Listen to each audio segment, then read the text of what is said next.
Welcome everyone to our hybrid council meeting. Due to the COVID-19 pandemic, regional council is practicing physical distancing, and the majority of councilors are participating electronically while others are present in council chambers. In an attempt to speed things up, we have assigned a mover and a seconder, and I will read these out. I will then state the result of the vote. We will start with a roll call. Good morning, everyone. Councillor Redman. Here. Chair Redman, sorry. Councillor Armstrong. Here. Councillor Clerk. Here. Councillor Erb.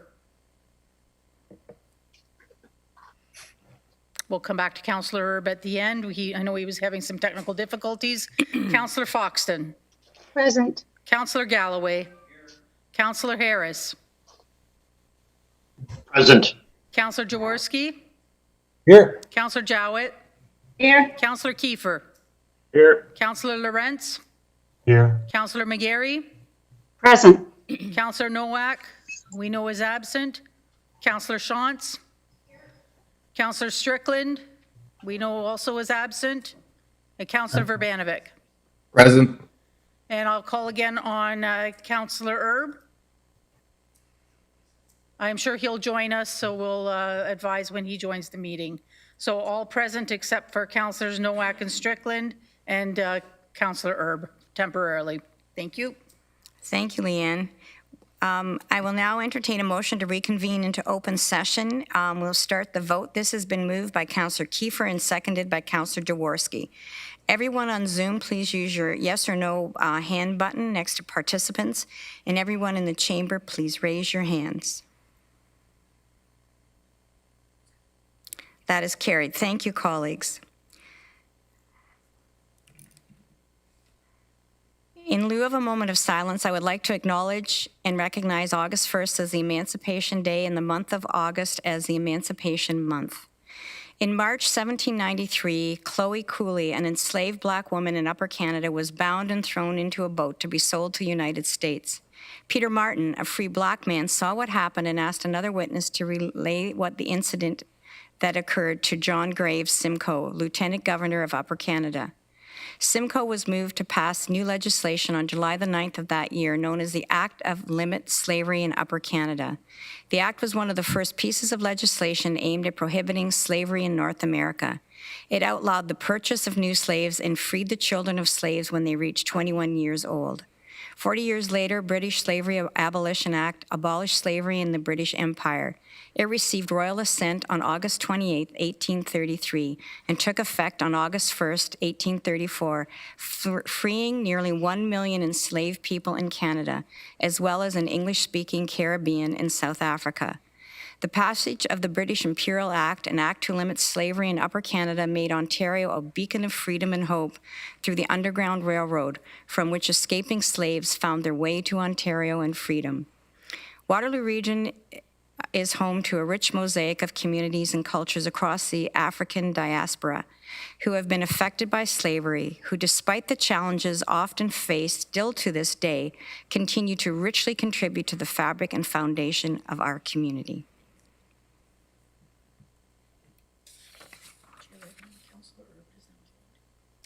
And thank you. We note that Councillor Erb has now joined us. Welcome, Councillor Erb. Are there any declarations of pecuniary interest under the Municipal Conflict of Interest Act?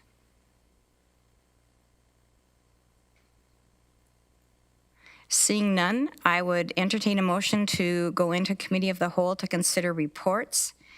This is moved by Councillor Armstrong and seconded by Councillor Clerk. I would ask you again to use your yes and no buttons and raise your hand if you're in the affirmative in the chamber. That is carried. The first report we're going to deal with is continuing electronic council meetings. We have one report on the agenda to allow council to continue to meet electronically. Chris Fletcher is available to answer any questions.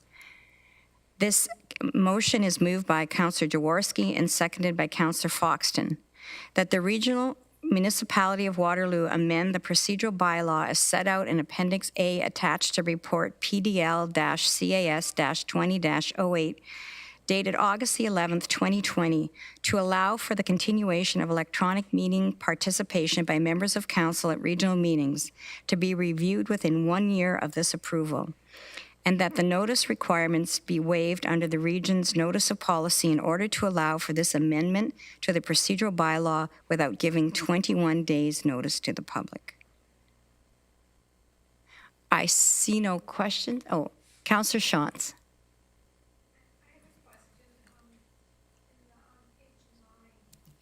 Hang on, Sandy, you're not on yet.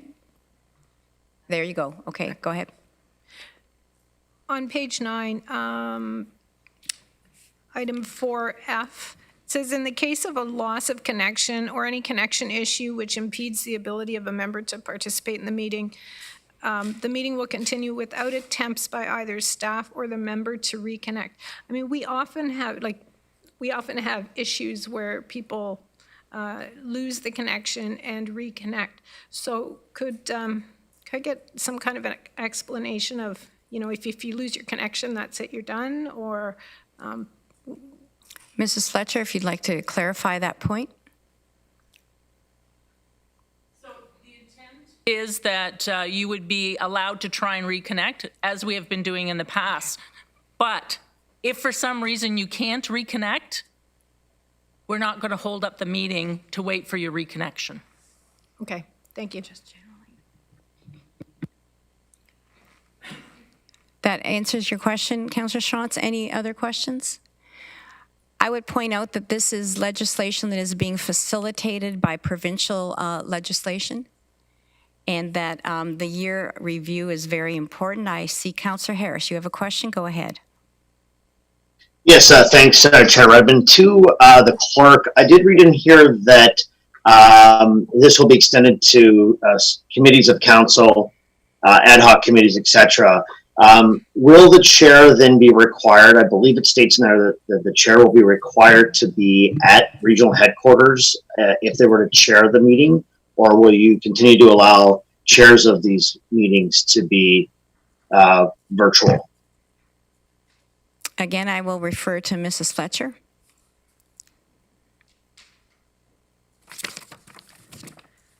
The intent is when it is a standing committee of council, when it is council, or when it is a special meeting of council or a special ad hoc committee meeting of council, that the chair will continue to have to be here live. And the reason for that is because of the technology we're currently using, and when we're live streaming events, such as today's event, we need to have the technology and the chair in the room together so that we ensure that those activities continue to flow. With respect to advisory committees, where we have not in the past live streamed those activities, we are not going to require that the chair be in the room. Does that answer your question, Councillor Harris? Okay, Councillor Rintz. Thank you, Madam Chair, and good morning. So I'm a little surprised the province is extending this, considering they're having all the children go back to school in September, being exposed to all the teachers, all of that stuff. And yet we're able to sit at home and do this instead of going back into the council chambers. So was there any indication, maybe through you to the clerk, as to where the province is saying that they expect members of council to come back to council chambers to hold meetings as opposed to being able to stay at home for another year? The reason why we have instituted a one-year review is in order to figure out how we do this in the future. So the amendment that was made to the Municipal Act allows for an ongoing electronic participation. In passing that piece of legislation at the provincial level, what we have not as clerks around the province been able to determine is exactly how we might progress with respect to a normal situation. So you may recall that the previous legislation required that quorum needed to be in the room in order for an electronic meeting to take place. We could go back to that scenario. However, given the current situation of not knowing whether or not there'll be further health concerns with respect to COVID-19, we have chosen to proceed with a one-year plan that says we are going to continue to do this. We are going to consult with our counterparts throughout the province to determine whether or not certain councils are returning to a more kind of robust in-person activity, and we will make some determinations and bring those determinations back to council probably ahead of the 1 year point, but taking into consideration that we do have councillors who have concerns about their health. We have a fairly large council as well that causes us some grief within how we maintain physical distancing within the chambers, when we may allow public delegations to come in person. So this is a continuation for now with the intent to review within a 1 year period of time. Councillor Rentz, any further questions? No, I would just want to make the comparison that it seems pretty hypocritical on behalf of the province that, we're sending kids back to school with full classrooms and teachers that I'm sure have all kinds of health issues as well. And yet, when it comes to members of council, we're still being allowed to stay at home. And I don't have a problem with that. I just think that's a little hypocritical. I'm quite concerned about my grandkids going back to school in September. Thank you. Okay, I have Councillor Shantz and then Councillor Foxton. Councillor Shantz, go ahead. Thank you. Further to Councillor Lorenz's comment earlier, is there any way that you can have the speaker and also the other members who are present here on the Zoom for the people who are at home? Having sat through numerous Zoom meetings in the last months, as we all have, it is nicer to be able to see the people, all the people who are in the meeting. So just something for consideration if there's a technical way to do that. So, Councillor Mrs. Fletcher. I can respond to that. So currently, when someone is speaking in the chambers, the camera goes to that individual. When the meeting is on, then we have the widescreen angle.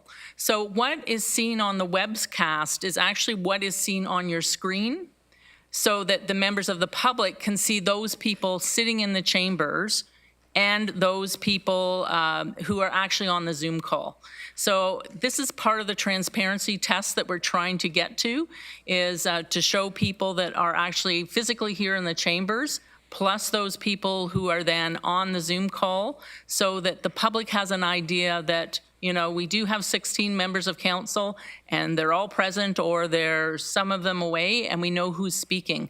So, we need to work with the technology we have right now. We hope to continue to be able to make some improvements. We know that as an example, the chairs desktop is got two things going on at the same time at this point in time. It's not a perfect solution. A hybrid meeting is certainly more difficult, both from a staff perspective to prepare for, as well as for councillors to be able to see who's speaking. But it's a work in progress, and we'll continue to make progress. Thank you. Councillor Foxton. Thank you. We had a lengthy discussion about this at our council last night because we passed a similar bylaw. But we're going to change some of the wording because some less conscientious political figures may take advantage and not become integrated in the meeting. And I had a discussion with some other people that are now using Zoom and said, we came together as a community. We came together as a council group physically for a few years. And then Zoom happened. So we all got to know each other pretty well and how to work together. If you take a new group that have not ever come together, it may be a lot more difficult to get things done or to come to understand one another. So it's essential that both physical participation and Zoom participation happen for the coming together of the group as itself. Because once we understand how we work and work together and accept each other's differences, then we're more productive. So we're working on language that will say, yes, we will probably stay at a hybrid model, but that hybrid model will definitely be involved in being some accountability as to physically being in the council chambers. And I understand also that reason a lot of this is done is for the northern areas. At AMO and other conferences, I've met Northern individuals whose counselors are 4 and 5 hours away from their municipality offices. And therefore, it's quite a trip to drive in and attend a meeting and drive back home. And so this also alleviates that. Just those comments wanted to make. Thank you. Thank you, Councillor Foxton. One of the reasons why I really support the one-year review is quite candidly, there are unknown facets to this permissive legislation. Councillor Foxton, you've touched on one of them. I too, at AMO, have colleagues from remote Northern Ontario that this has absolutely made a positive difference in their life.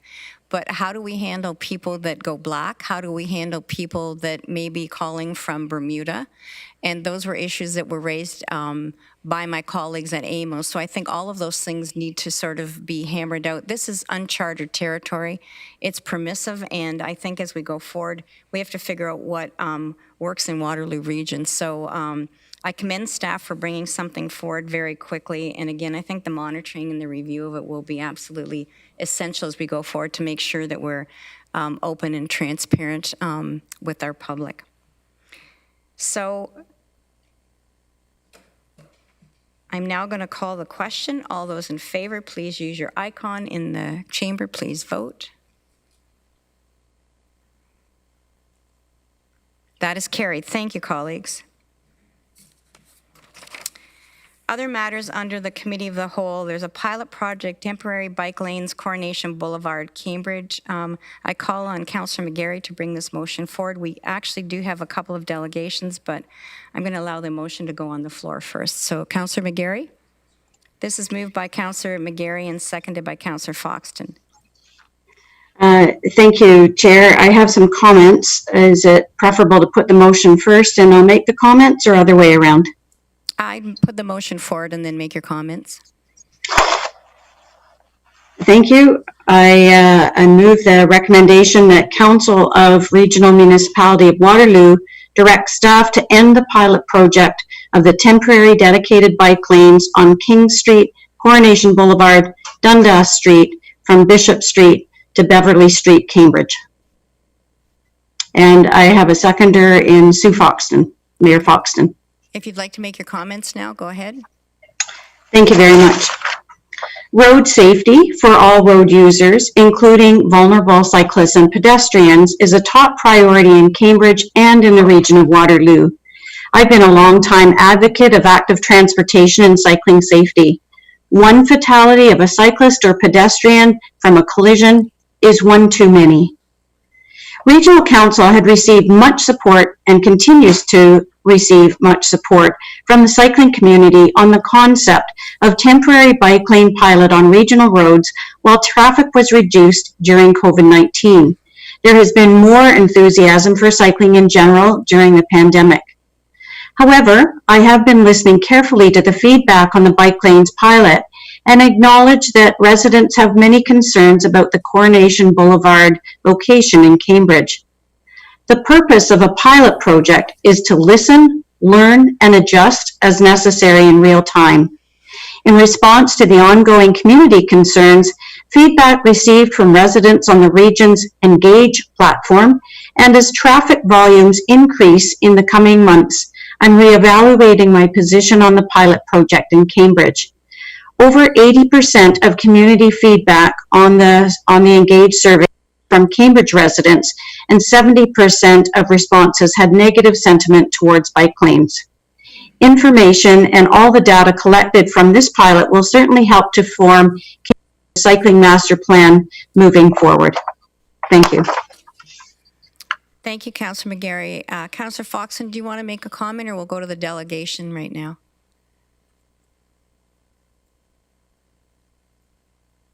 Just one comment. I thought it was a great idea when COVID-19 first happened and businesses were shut down. As we saw, the roads were empty. And our timing just was off. If we had done this or implemented it in May, June, I think it would have been great. But our timing now is off. We started this up, sad to say, exactly at the same time that businesses opened and people were rushing to get back to work. So our timing was poor. Another thing is, we have to find a better solution. I never like it when we pit one part of society against another. And we've got now vehicles and cars against bike riders. And that's not the way we want to be. We want to find a cooperative way that is safe for everyone. And sad to say, I don't think on major arterial roads such as Coronation Boulevard, it is safe for everyone. And it creates hostility and a greater barrier between cyclists and vehicles, people and vehicles. And we have to try and make it work better. We have to ensure that we do separated bike lanes in all of our new constructed roads and find a better way around this. But I don't want to put anyone at risk, and I support the motion. Thank you, Councillor Foxton. I have 3 delegations. The first is Tom Strickland. And Mr. Strickland, you specifically asked to speak to Coronation, so you have 3 minutes and you have the floor. Welcome, and please proceed. Thank you very much. And thank you for allowing me to speak today on the issue of the Cambridge bike lanes. Janessa Doherty and I have spent a great deal of time collecting data and observing the bike lane route in Cambridge. That included hours of video at the busiest intersection, the Delta intersection, as well as more than 60 circuits of the route from end to end by bike and car. Those trips were throughout the day, but focused on the morning and afternoon rush hours. In our observation, for most of the day, the route is performing well for car traffic. On all my trips before about 3:30 p.m., I did not have to wait for more than one light to get through an intersection, and between sections I moved at full speed or almost full speed. However, the situation changes in mid-afternoon on weekdays. From about 3:30 to 5:30 p.m., and especially 4 to 5 p.m., there are delays at the Delta intersection, particularly southbound from the hospital. It is common to wait for a second light cycle to get south through the intersection at that period, and it can be more than 2 light cycles. The current implementation is clearly not working well in that time period. We also observed other issues and reviewed comments from the Happy Trails Facebook group to see their concerns. I submitted a report to regional staff identifying 2 major issues and 5 more minor issues. The report included recommended changes that would address each of the issues. We are not traffic planners, so perhaps not all our suggestions would work. However, I'm confident that there are fairly simple changes that will resolve most and probably a vast majority of the complaints drivers have made, including the issues at the Delta, which are the biggest concern. To be clear, though, there were issues at the Delta before the bike lanes went in. At best, we can only return to the status quo, which drivers will still complain about. I don't know if my report had anything to do with it, but a couple of my suggestions have been implemented. Most have not been implemented. I just want you to understand before you vote that there is a reasonable alternative to closing the bike lanes immediately. Finally, I would note that 2 of my suggestions are light cycle changes that would improve the traffic flow along the route at all times. They're not just suggestions for the bike lane pilot. If they could be implemented, they will improve car traffic flow permanently. I hope they will be considered whatever the outcome of the vote today. Again, thank you for letting me speak to you today. Thank you, Mr. Strickland, and thank you for your constructive comments. I'm going to ask Councillor Lawrence, Harris, and Kiefer, take your hands down. I've noted you. Unless you have questions of the delegation, in which case I will recognize you now. So if it's not a question of the delegation, can you take your hands down and I'll recognize you after the delegations? So, Councillor Harris, you have a question of Mr. Strickland?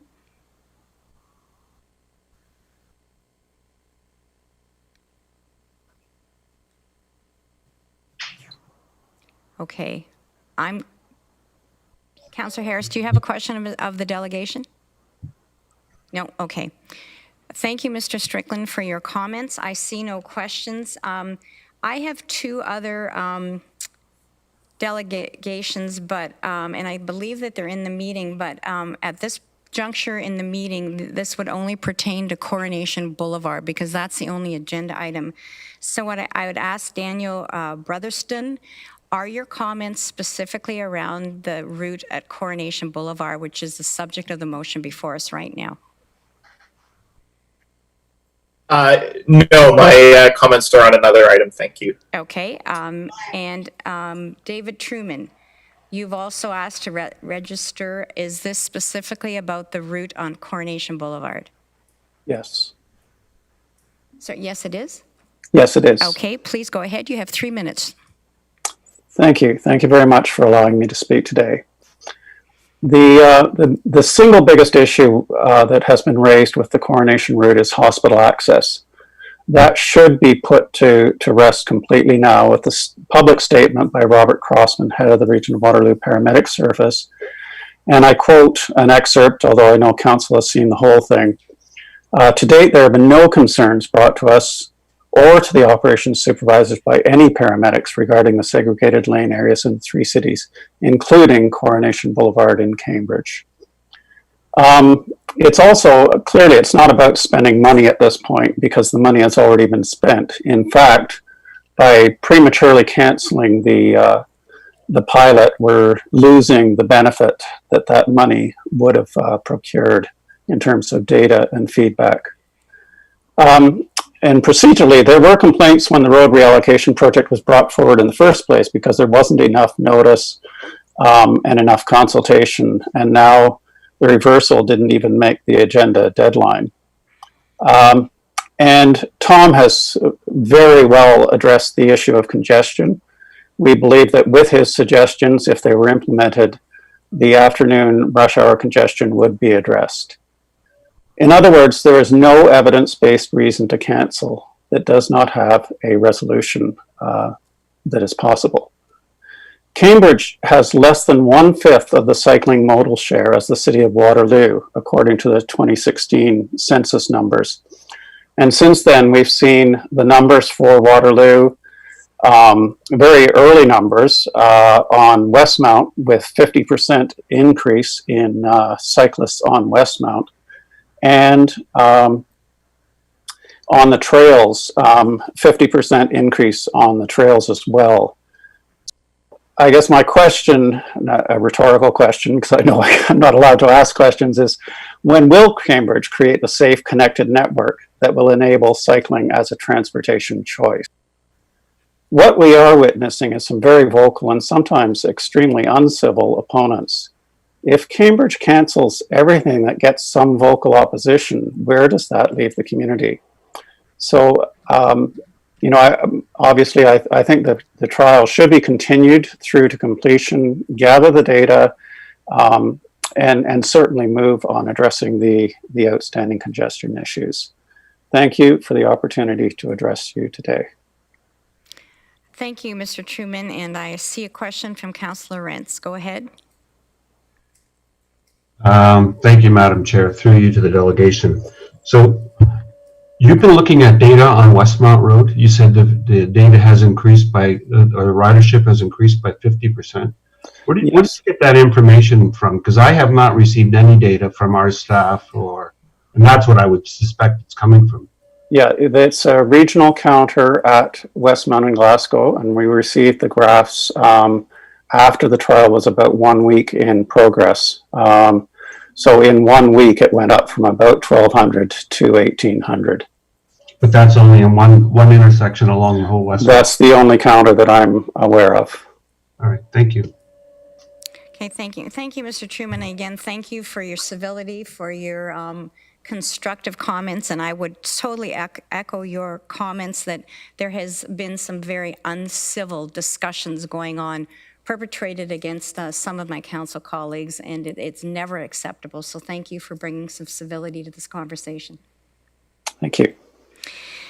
Colleagues, we have a motion before us, and I'm assuming that the speakers who had their hands up previously are speaking to this motion. I had Councillor Rentz, then Harris and Kiefer. So Councillor Rentz.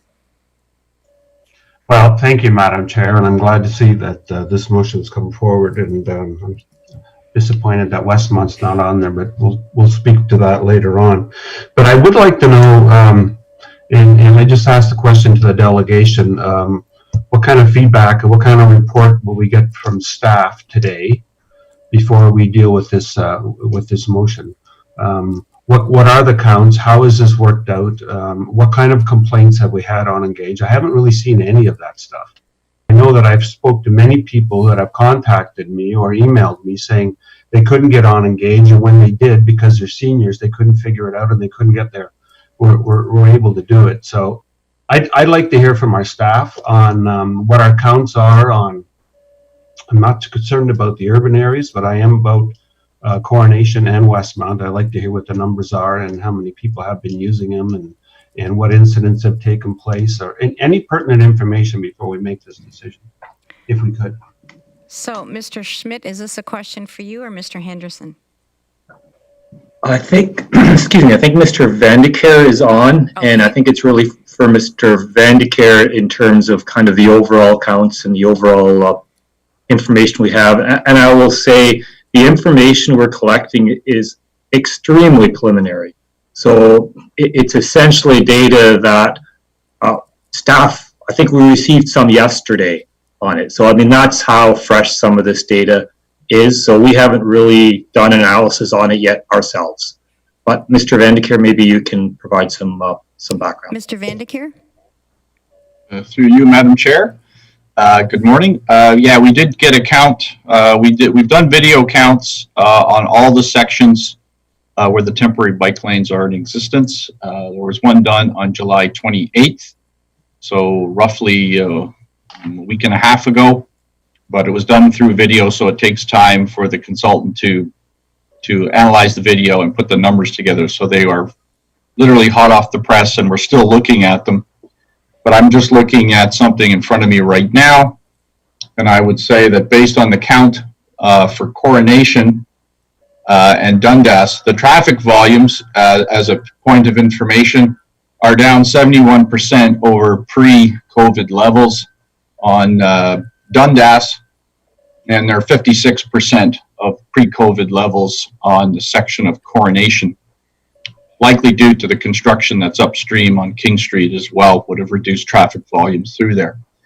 The total bikes per day counted on the one day that the video count was done there was 100 bicycles using the temporary bike lanes on that day when the count was done. And what was the intersection again? Dundas and Coronation? There was, yeah, the section through Coronation and Dundas was counted separately by two separate video counts. And there was about 100 bicycles per day counted on each of those sections. And did we count the cars? Oh, yes. How many cars went through there? Car counts were about 10,000. So 100 bikes and 10,000 cars. Okay. Correct. Okay. For Westmount Road, 3 separate sections were counted by video. The section between Block Line and Williamsburg, those volumes are down about 77% over pre-COVID volumes for vehicles. But I would also like to point out that that's a total daily count. We've actually also observed that the peaks are way lower.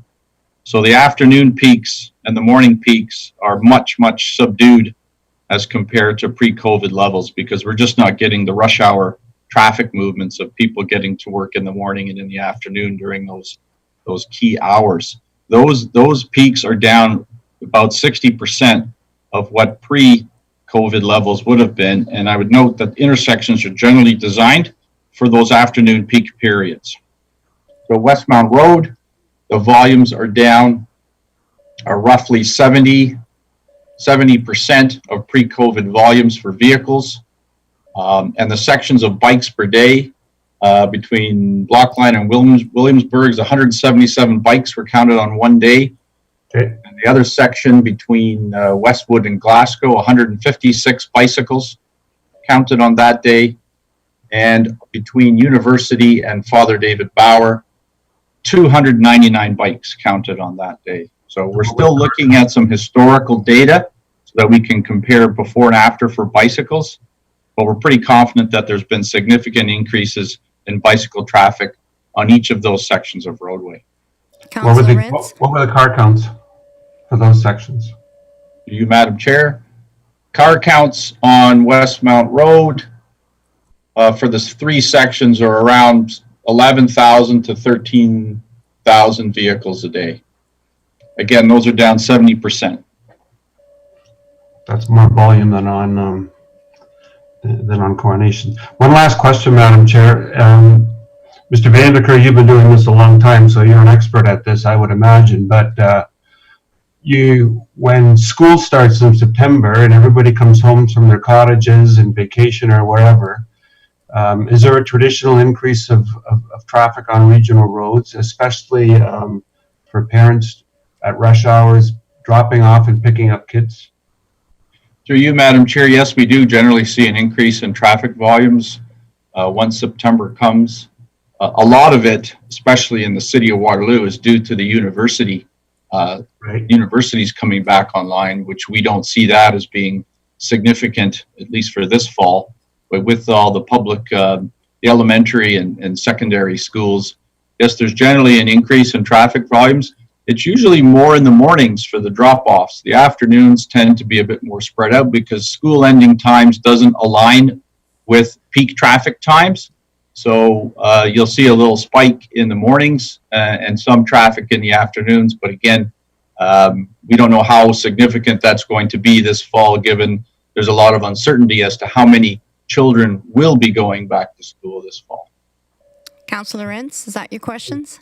Yes. Thank you, Madam Chair. And I would point out to council and other speakers that the only motion before us is coronation. I just didn't want to cut off the information that staff has gathered on the two sort of contentious routes, because I know that it will just delay asking that.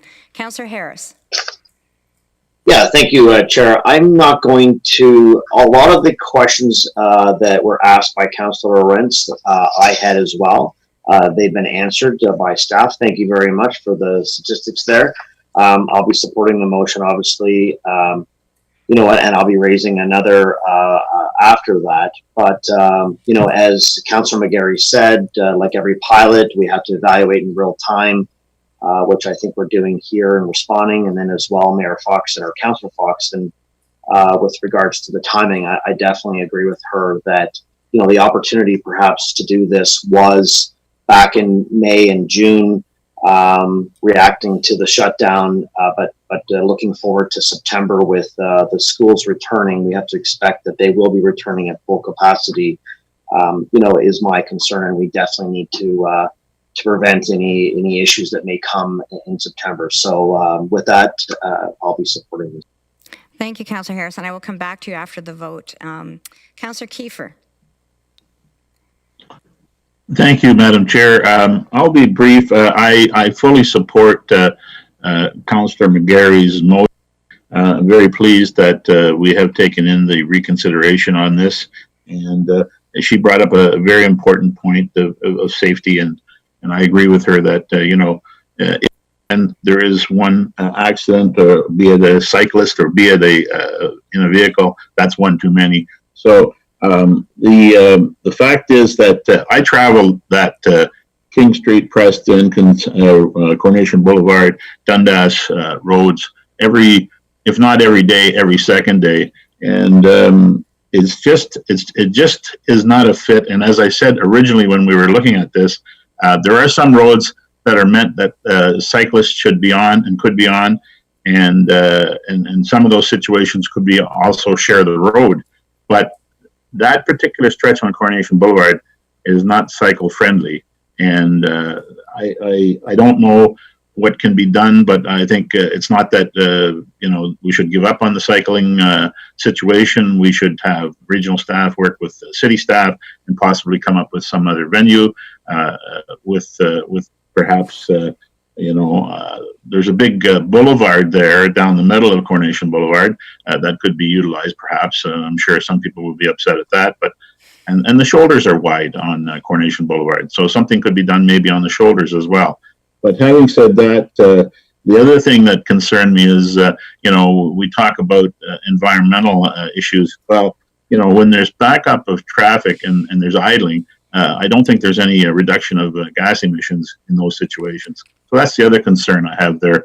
I will fully support the motion, and you know, there were many reasons why I didn't originally support it, and Councillor Jowett, and she'll speak for herself, I'm sure, is of the same persuasion. So thank you very much.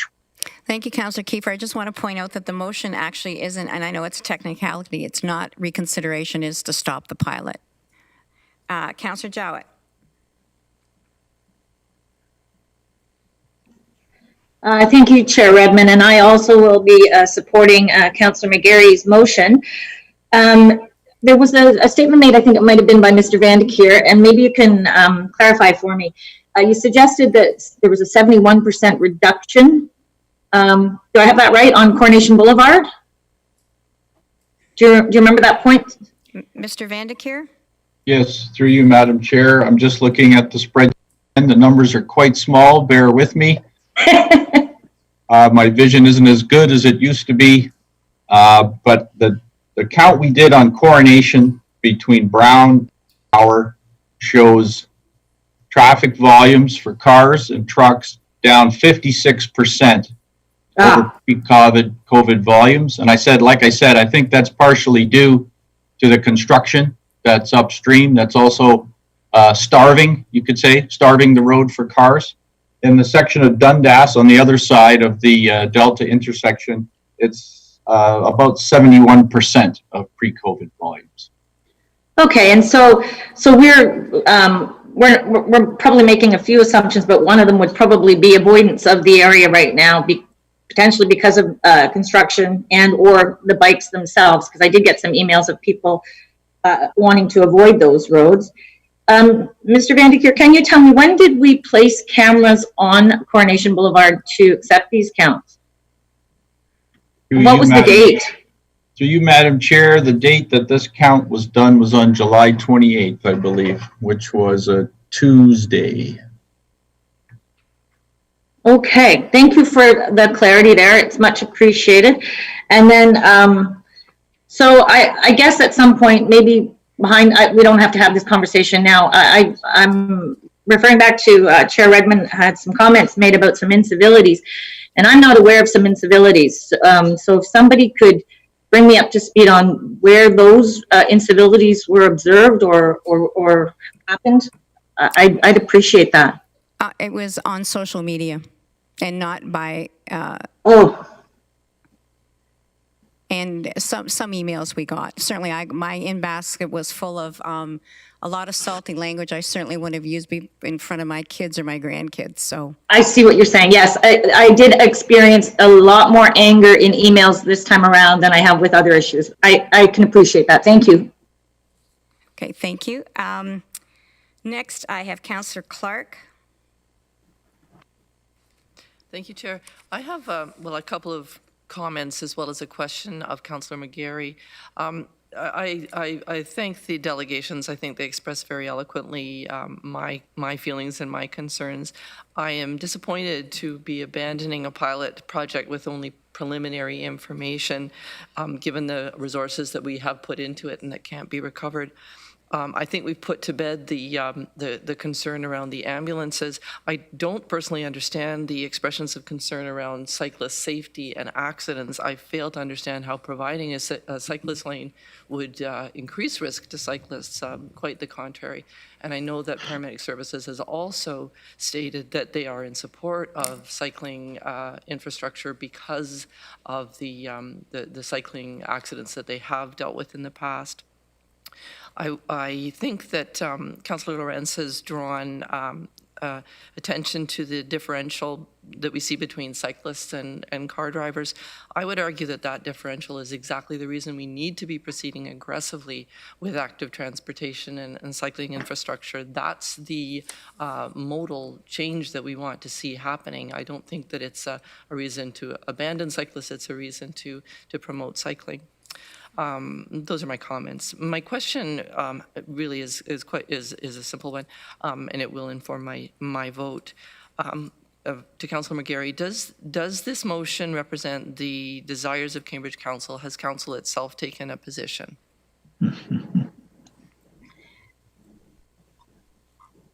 Is that a question for Councillor McGarry, or do you want a question of the clerk? Well, it's a question for Councillor McGarry, but if anyone else knows, I'm simply asking, has City Council Cambridge taken a position on this issue? Councillor McGarry, can you answer that? Thank you very much. And through you, Madam Chair, to the delegation. This project is not in front of Cambridge Council. It's a regional project. And any of the correspondence that was coming to Cambridge councillors was also forwarded to regional councillors. It was not intended to come to Cambridge Council.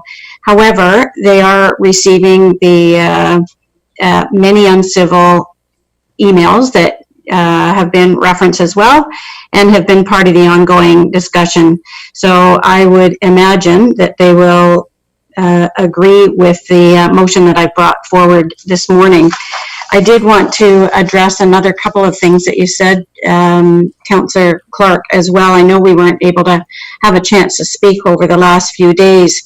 And I do agree with you that the ongoing discussions that I had with paramedic services and EMS services were consistent in saying that there was no concerns brought forward to them about ambulance response times, but that was the main fear in the community.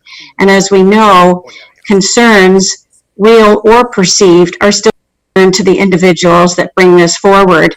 And that was an overwhelming community feeling that was not countered by the factual information that was actually coming out from the hospital as well as EMS services, saying that they had no concerns.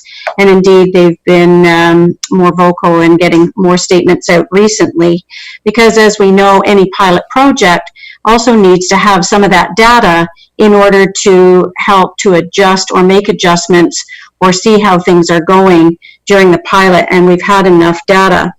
But as I said, even though we've had some suggestions forward from the two delegations that have appeared before us today, it's too little too late. I think that had those adjustments been made earlier on, it may have relieved some of the traffic congestion. And I'd also say that when we had made this decision, we hadn't really started on the King Street reconstruction, and Dundas Street at the other end of the road was now closed for construction. So you've got three sections of this link: construction at one end, closed at the other, and choked in the middle from bike lanes, according to those that were talking about it.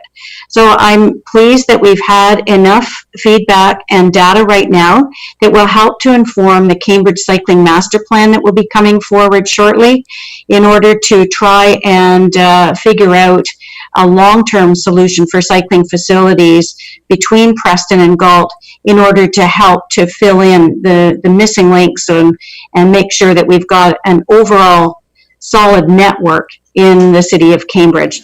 So again, to your question, this does not come before Cambridge Council because it's a regional council decision. I think that the concerns, perceived or real, are still concerns, and they have helped us to at least get enough feedback to take forward to help inform ongoing work for our cycling facilities in Cambridge. I hope that answers all your questions. It does, thank you. Councillor Clark, any more questions? I do have a question generally about the pilot and the data. I can hold that, or I can ask it now, whichever is. Why don't you just go ahead and ask it now? I'll go ahead and ask. One of the things that I'm assuming that the study is looking at, but I just want to confirm, is impact on GRT. We've talked a lot about ambulances, but I just happened to see yesterday a situation that caused my question or my concern. Normally, drivers will wait if they see somebody running for the bus, as I think they should. What happened yesterday was a woman was running towards the bus and waving, and the bus didn't wait for her and left. Now, it's possible that the driver simply didn't see her, but I'm wondering whether the fact that there were a few cars backed up behind the buses might have made that happen. So I'm just wondering, not for an answer now, but could the information that comes back to us in time include impact on GRT? Okay, so we'll ask staff to take that under advisement. I don't even know how we quantify that, but we'll leave that. Thank you. So colleagues, just to recognize, because this is a hybrid meeting, if you see your hand up and you're not being called, I'm not ignoring you, but I don't want to ignore the people in the chamber. So next I have Councillor Shantz, then Galloway, and then Foxton. So Councillor Shantz. Thank you. First of all, I've got a couple comments, and I do have one question. So my comments, I support active transportation. I think it's important. I think we've got so many modes of transportation in our region. We've got vehicles, cyclists, pedestrians, scooters, horse and buggies, farm equipment. You know, we've pretty much got it all here. And I think, you know, it's up to us to provide safe transport for all of them. And I voted in favor of the pilot project because I agreed that it was a chance to analyze some routes, I suppose, and it presented a unique opportunity to do that. But also I recognize that regional roads are set up to move cars, and so in the broader scheme of things, I think we need to remember that. So while we need to provide safe transportation for our active participants, our cyclists and pedestrians, I think we have to be careful not to do it at the expense of people who also drive automobiles. They aren't going away.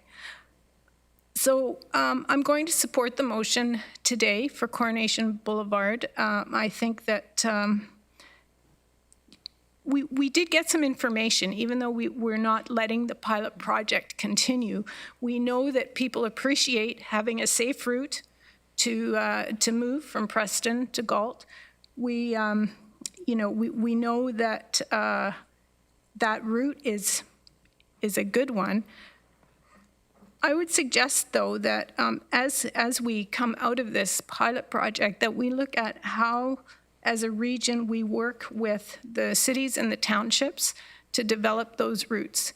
And perhaps the regional roads aren't the best route. Maybe there's a better route that can get to the same place. So maybe we need to look at car routes and active transportation routes. My own personal opinion, I like the multi-use trails, but that's for another discussion. So those are my comments. My question is for Mr. Vanderkeer, and it's about the stats. You've worded it two ways. You've said, for example, traffic is down 71%, and you said traffic is 71% of the previous volume. So when you give us the percentages, are they different, or are they all the same quantum? Mr. Vanderkeer? Through you, Madam Chair, the percentages would be different on each road segment based on the counts that were done on July the 28th and compared to our historical count information that we have in our system. So I'm not sure if that answers your question. No, my question is, when you say, for example, that traffic is down 71% on Coronation and Dundas, do you mean the traffic is 71% less than it was, or do you mean it's 71% of the previous number? Oh, okay. Thank you for that clarification. Yes, it's 71% of the previous or 29% lower. Thank you. Thank you for that clarification. I too found that a bit of a moving target. Thank you, Councillor Shantz. Councillor Galloway. Thank you, Madam Chair. I will be supporting the motion, reluctantly, of course, but I do believe it's time to move on from the Cambridge part of the pilot. Things have gotten just a little bit too controversial. Things, of course, got fairly acerbic, as you indicated, and I think there's bigger fish to fry in the longer term in terms of getting new infrastructure into Cambridge, particularly to try to get the modal shift going versus, cyclists, pedestrians versus cars. The city of Cambridge is currently considering, although I believe it's been deferred, their Slow Streets project. They're also considering a cycling master plan. And I believe those two issues are very important in the bigger picture. They may not be our projects, but in terms of modal shift, in terms of modal share, I believe those are very important projects. And I'm worried that what is occurring now could taint those particular projects. And I challenge those people in Cambridge who have been opposed to the bike lanes, many who would preface their remarks by saying, I'm not against cycling, or I'm not against cycling infrastructure, which I always find curious that they have to qualify their concern with. But I challenge them to get behind then these other initiatives in the city of Cambridge that have kind of been put on the back burner. So I think it's time to move on in that regard. And nonetheless, I believe we have learned a lot from this pilot. We do have some data, not as much data as we would have had if it went to October 31st, but we have learned conclusively that there are no ambulance concerns. And we have learned that previously with the Grand River Hospital, which is a much larger emergency department, and now for 4 years has only had 2 lanes to provide access to it. And EMS has not had any issues associated with that. So I think it just confirms, and St. Mary's Hospital as well has only 2 lanes with the center median, at least on the one side, the one approach to their emergency department. So I think that we probably can put that to bed. I know that it's an emotional argument, and some people won't put it to bed, but I think the evidence is quite clear in that regard. So we do have some information. We do have some other options. This is a very important active transportation route. They're really, because of the river, and the river, of course, does not provide any other accesses to the hospital. So I understand that, and that's different than Grand River, so nobody has to talk about that. I acknowledge that. But this is a very important active transportation route. They're really, in the future, in the fullness of time, I don't think is another right-of-way that we can utilize. There is the center median there. Some people have suggested that. There are some wide boulevards. People have suggested that. But of course, this would take time to design, a project to be funded, and certainly not anything we can do within the, hopefully not within the COVID context. So we've learned a lot, and I think that we have gotten some valuable information. So I think we can move forward.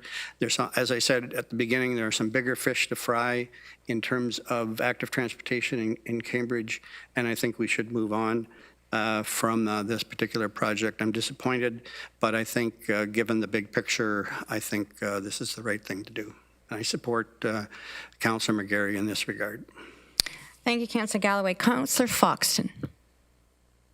Thank you. I just wanted to emphasize the information I got in regards to the percentages of vehicles that are down in both Cambridge and Westmount.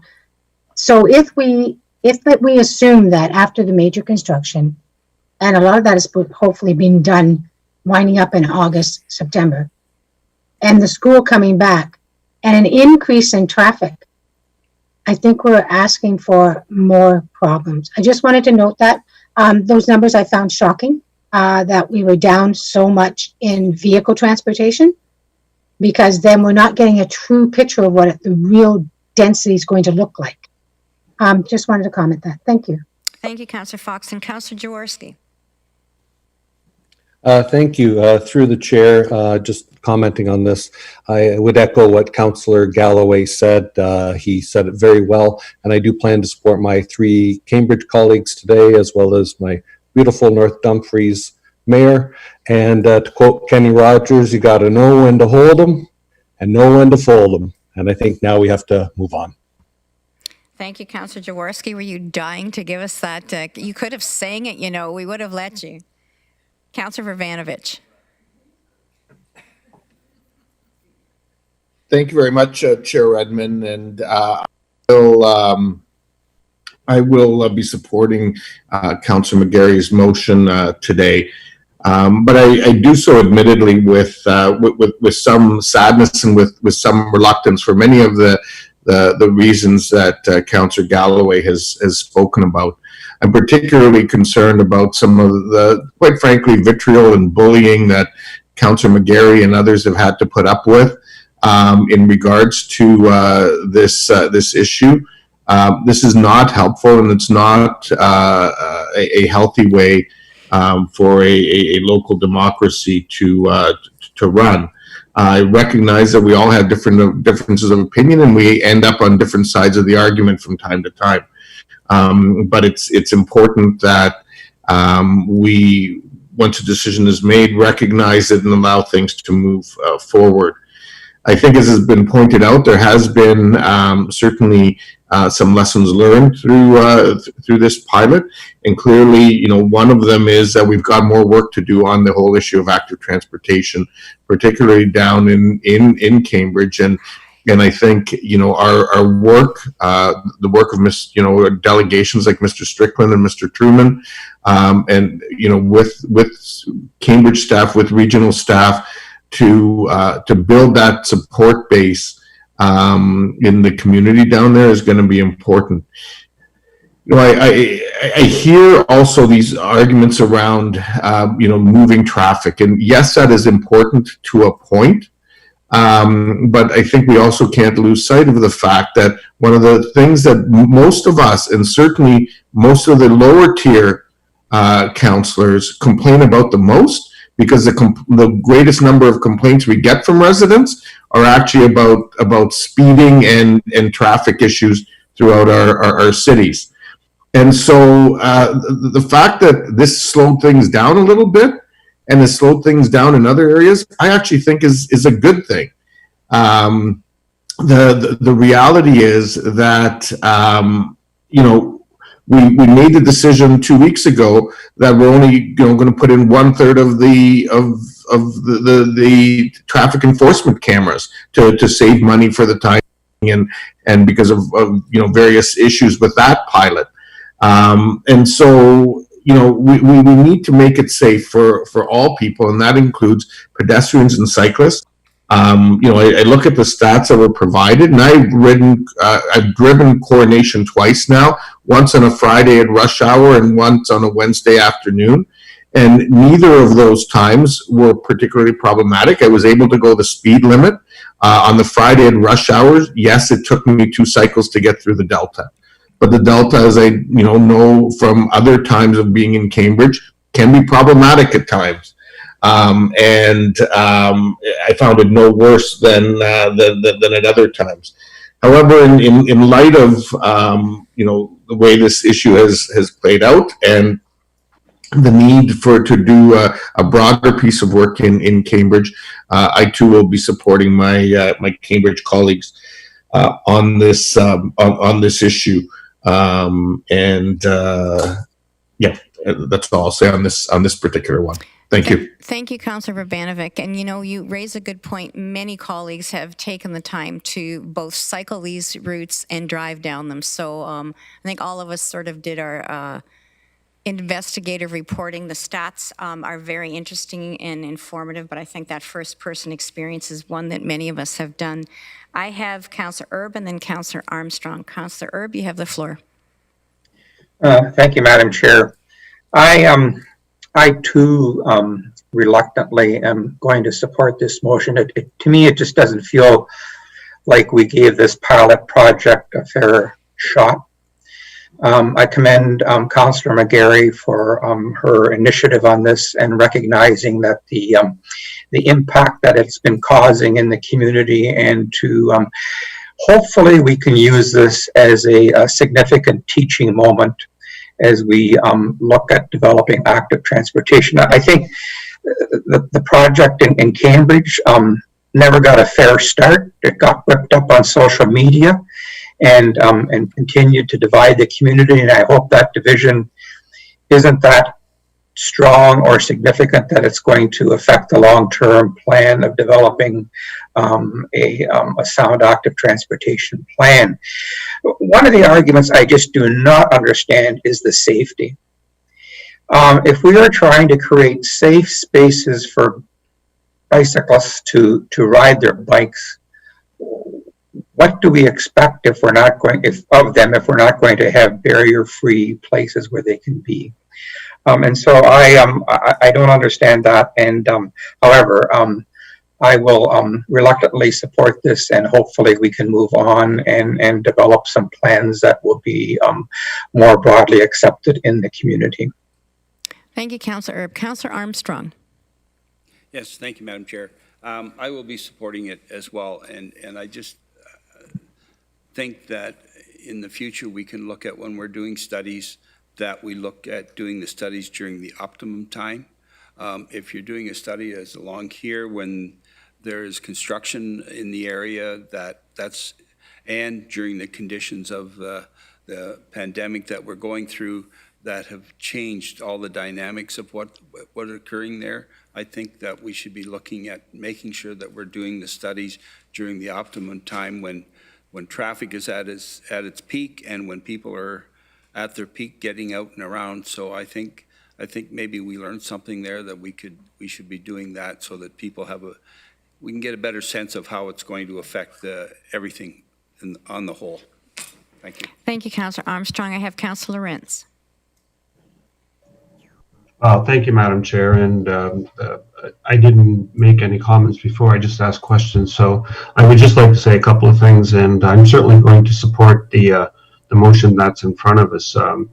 I didn't support it when we implemented this, and I didn't support Westmount Road at all. I think the rest are just fine. I think pilots in urban areas are where you need to experiment with this, but regional roads, as was stated earlier, are really designed to carry traffic. And, I've talked to so many different people, and it's funny, people say, well, we have a hard time getting to the mall. Well, so do the trucks that bring the goods to the mall because they travel on regional roads. So there's got to be a better way to do this, and we slowly are working on it. If you look at Homer Watson, when I was on Kitchener Council, the city of Kitchener had to put the sidewalk in on Homer Watson because the region didn't even have a sidewalk policy at that time. So we have advanced quite a bit. Now we have multi-use trails running from Ottawa to Conestoga College. Highland Road is going to have multi-use trails. Ottawa Street's been put off for another year so they can have multi-use trails from Mill Street all the way to Trustler Road. So it takes time, but I think what we seem to forget is we need to bring people along. We just can't plop barrels down in front of someone's house and live with it. We're going to try this for 3 months. We need to have better signage. We need to have better communication.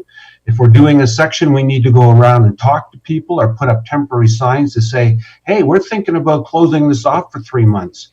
What are your thoughts before we actually do it? So there's got to be a better way. We need to bring people along. We just can't force stuff like this down people's throats. And, I had so many calls from people that said the seniors have a hard time negotiating it. One day they show up and there's these barrels. They had a hard time getting onto our Engage. So we need to figure out better platforms, the way that we can reach all people and get comments ahead of time, get some kind of a consensus ahead of time before we decide to just do things like this. So I certainly will support this, and I hope we can have some consideration of maybe one more item on this. Thank you, Councillor Rentz. Councillor Jowett. Thank you through the chair. And I did want to say thank you very much for so much detailed information that was shared today. I don't think, sometimes I get a little bit concerned when people think our community is divided or reacting badly. I did see some social media Twitters and things like that, but there was a site there that I think was trying to bring solutions to the table. And one of them was a bike lane on Coronation would probably be better positioned had we taken out the median maybe. But I don't know, I'm not a transportation expert at all, but there were some suggestions that maybe that's where it could be. But I'm a little concerned when we actually look at human beings as a traffic calming measure because they're not. So I think we have to, maybe start looking for the community. Like Jeff said, it was kind of plunked in front of the community, and I don't think they behaved badly. I think they were just trying to say, hey, this doesn't work for us at all. We only have that one artery or that one major road. But is there something that staff can actually come up with if they do believe that that's something that's necessary on that road? different? So, Councillor Jowett, I would suggest that probably is a conversation for another day, being that it sounds like this motion's going to pass. It is to stop this pilot. And I guess I would just remind council that this was actually an initiative of council, and I think staff in their desire to take advantage of car traffic being down during COVID and affording people greater space during COVID.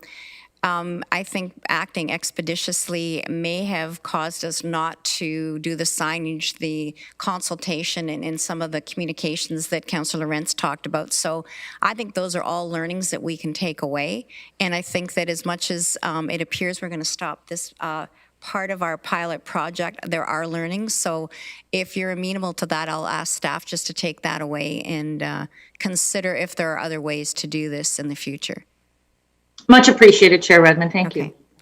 I see no other speakers, so it has been moved and seconded by Councillor McGarry and Councillor Foxton. And I would ask you to use your voting icons and raise your hands in the chamber if you are in favor of. Oh. Sorry, Jeff, did you, or Councillor Lorentz, you want a recorded vote? Yeah, if you don't mind, please. Just give us half a minute.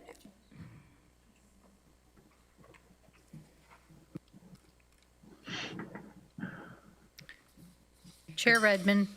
In favor. Councillor Armstrong. Councillor Clerk. Councillor Erb. In favor. Councillor Foxton. In favor. Councillor Galloway. Councillor Harris. In favor. Councillor Jaworski. In favor. Councillor Jowett. In favor. Councillor Kiefer. In favor. Councillor Lorentz. In favor. Councillor McGarry. In favor. Councillor Shantz. Councillor Verbanovic. In favor. It's 14 in favor, carried unanimously. That is carried unanimously. Thank you, colleagues. I am now going to recognize Councillor Harris. You wanted to bring something forward? Yes, thank you, Chair Redman. I would like to introduce a motion asking council for consent to deal with a matter not included in today's special council agenda, similar to the item that we've recently dealt with. The motion actually identical as item 8A in our special council agenda, with the exception of the road name. So therefore, I move that the council of the regional municipality of Waterloo direct staff to end the of the temporary dedicated bike lanes on Westmount Road from Blockline Road to Glasgow Street, Kitchener. I guess Chair, do I have an opportunity to address my request now, or how does that work? Okay, so Councillor Harris, I would defer to the clerk. I would suggest that you need to deal with the consent to deal with the item first ahead of dealing with Councillor Harris's actual motion. So I would ask. So can I speak to? No. Can I speak to the consent? No. No. So I'm going to have to ask for unanimous consent that this be a walked-on item. You've been very clear on the wording of it, so it's exactly as Councillor McGarry's motion reads, except in lieu of Coronation Boulevard, it is Westmount. And was it the entire Westmount route, Councillor Harris, you were referring to? I have here Westmount Road to from Blockline Road to Glasgow Street, Kitchener. So not the entire Westmount route. So Blockline to? Blockline Road to Glasgow Street. Okay. So if everybody is clear on that motion, I would ask for unanimous consent. Councillor Galloway.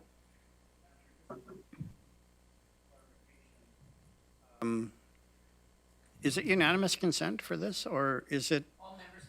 All members present. So it's all members present. I thought notice, I could be wrong, but I thought waiving notice was 2/3.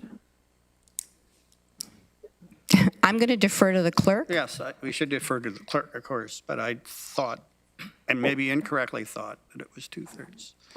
So under the special meetings of council provisions, item 9.5, Council will not consider or decide any matter not set forth in the notice of calling the special meeting, which was the agenda that was sent to you, without council or without consent recorded in the minutes of all the members of council present. So is it different if this was a regular council meeting? So Because I read, there are provisions to allow for a special council meeting to add items to the agenda. What Councillor Harris is attempting to do is to add an item to the existing agenda. So I provided advice to Councillor Harris on 3 options. One was using these provisions, which he has chosen to bring forward. One which was providing waiving the 2/3 requirement for adding an item to the agenda, or waiving the procedural rules, and then introducing the item. And the third was to undertake a notice of motion with respect to this particular item to be debated on August the 20th. So the short answer is yes, it needs to be unanimous. So Councillor Galloway? So is it because it's a special council meeting? Or Correct. a regular council meeting, if you walked it in, would not require? No, because the notice rules are different. Okay. Okay, fine. I'm going to support the notice being waived. Thank you. Councillor Lawrence, is this about waiving the motion and the request for unanimous consent? It's about a recorded vote on the motion. Okay. I'm going to ask for consent to waive the notice of motion and allow Councillor Harris to put his motion on the floor. There's been a request for a recorded vote. Chair Redman. In favor. Councillor Armstrong. Favor. Councillor Clerk. Councillor Erb. In favor. Councillor Foxton. In favor. Councillor Galloway. Councillor Harris. In favor. Councillor Jaworski. In favor. Councillor Jowett. In favor. Councillor Kiefer. In favor. Councillor Lawrence. In favor. Councillor McGarry. In favor. Councillor Shantz. And Councillor Verbanovic. In favor. That is all members present voting in favor. So that is unanimous consent. Councillor Harris, would you like to speak to the motion now? Yeah, thank you, Council. And I do realize that this is perhaps a unique request to bring forward this motion without proper notice, not only to Council, but also to the public.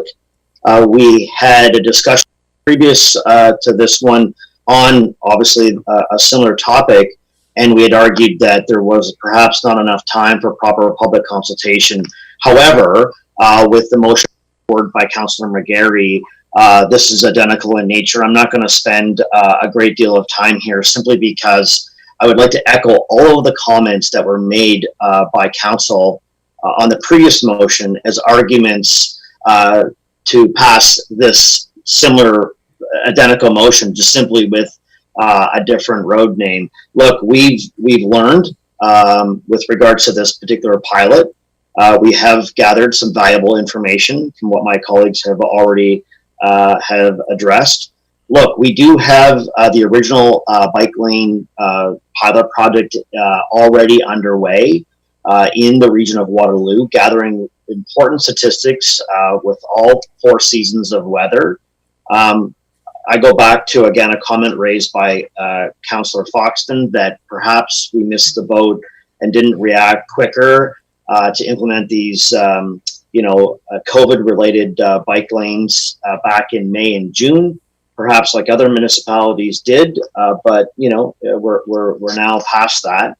I echo Councillor McGarry's comments on, we have to know when to, I guess it was Councillor Jaworski's comment, know when to fold them. And I'm simply asking that Council give the same identical consideration as they have given to Coronation with regards to Westmount. We are approaching September, back to school. many schools along the Westmount corridor. I have only allocated Westmount Road from Block Line to Glasgow. Obviously, I'm up for discussion. I think there has been some fair comments with regards to folks living along the Victoria Street connection corridor into Waterloo. The numbers do see a particular spike from University to Father David Bauer Drive. We've got 11,000 to 13,000 cars now pre-COVID, or I guess, 11,000 to 13,000 vehicles traveling along Westmount Road, one of the busiest roads in the region. As Councillor Sean stated, regional roads, again, designed to carry higher traffic volumes. And perhaps the lesson learned here is that regional roads may not be, in fact, the best route for bike lanes. I go back to Councillor Benedict's comment about slowing traffic down. Yes, we hear a lot of constituent concerns with regards to vehicle traffic. I will say predominantly on lower tier municipal roads. And what they're doing, in fact, because of these bike lanes on our regional roads, is that traffic is being forced off into, again, municipal corridors, municipal streets, where we're finding higher traffic volumes simply to avoid traffic congested regional roads that have bike lanes on them. And so for the sake of, the pilot project, again, we've learned, we've gathered valuable information, and for all of the reasons that my fellow colleagues have taken for coordination should in fact be applied to Westmount. And I'll conclude with that. So that's moved by Councillor Harris. I'm going to recognize Councillor Rentz, but we have two delegations who wish to speak to this, were this to come to the agenda. So Councillor Rentz, are you seconding that motion? I'll give you an opportunity to speak to it. Yes, I am seconding the motion, and thank you very much for the opportunity to speak to it. So I grew up in this area. Westmount Road used to be called Filsinger Road. It wasn't a busy road at that time.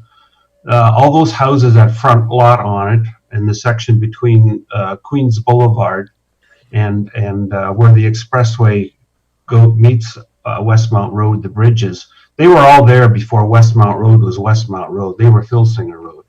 So all of those people have to get in and out of their driveways on a busy street as it is.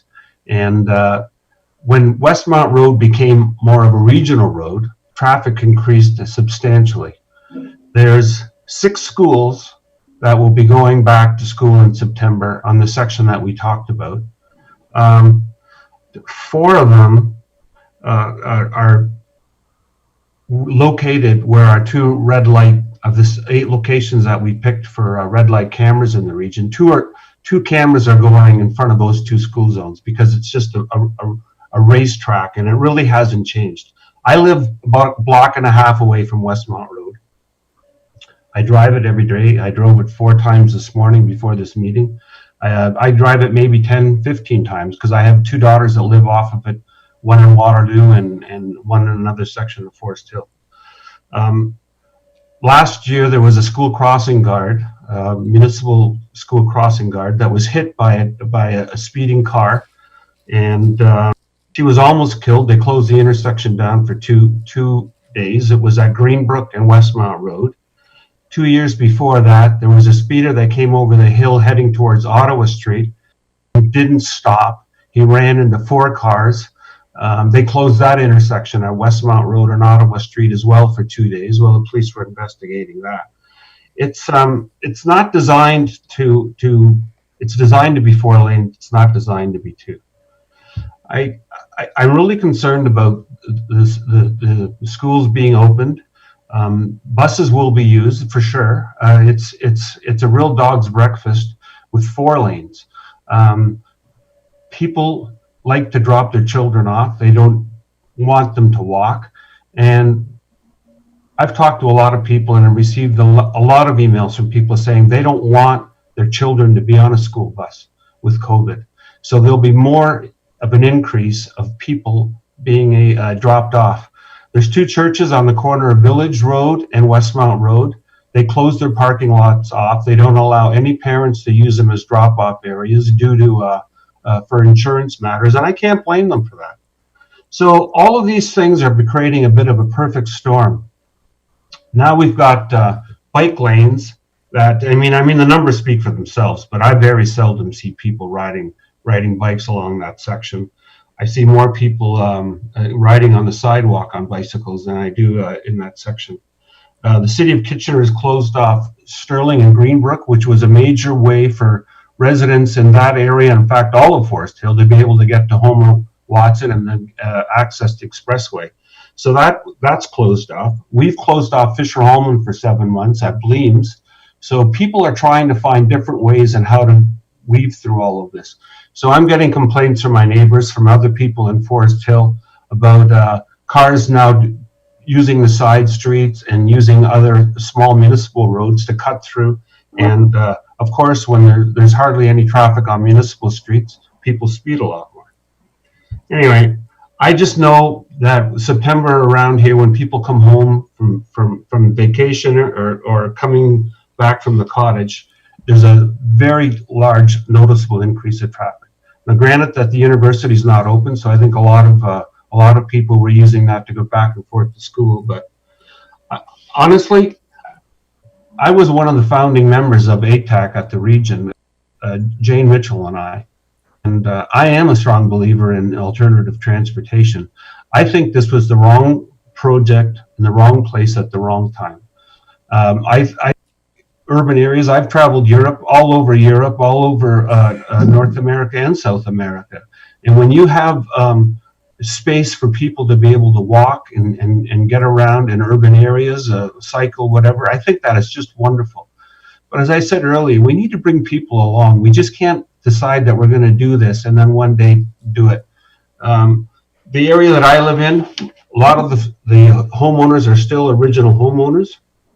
So they're seniors, and they don't know how to use Engage. They don't know how to drive around the barrel. So we're trying to protect seniors from getting COVID, and we saw what happened in our senior centers.